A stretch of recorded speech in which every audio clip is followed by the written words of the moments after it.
Ne soyez pas étonnés si je vous dis que la Kaaba sera complètement et totalement détruite. Mais ce que peu savent, c'est qu'un jour, la Kaaba sera totalement détruite. Et cela fait partie des signes majeurs de la fin des temps. Le prophète nous l'a annoncé.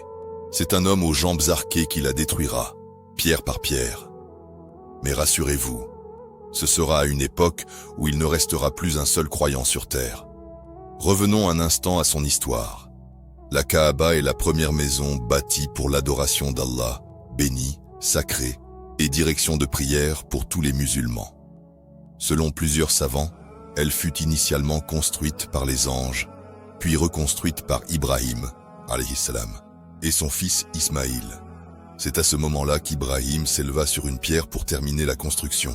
Cette pierre, c'est ce qu'on appelle aujourd'hui Maqam Ibrahim, où l'on peut encore voir les empreintes de ses pieds. Au fil du temps, la Kaaba fut endommagée, reconstruite par les Quraysh, mais avec un manque de fonds. Ils ne purent la rebâtir complètement, laissant de côté une partie, Al-Hijr, ce petit muret en demi-cercle, qui fait pourtant partie de la Kaaba. Et que dire de la pierre noire, une pierre venue du paradis? Elle était blanche, mais les péchés des enfants d'Adam l'ont noircie.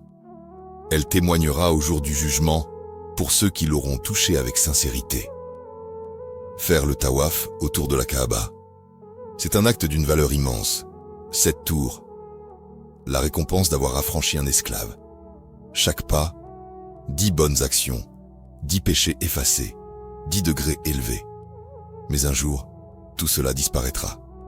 Et toi, as-tu profité de ce lieu sacré pendant qu'il en était encore temps? Car lorsque la Kaaba disparaîtra, ce sera la fin.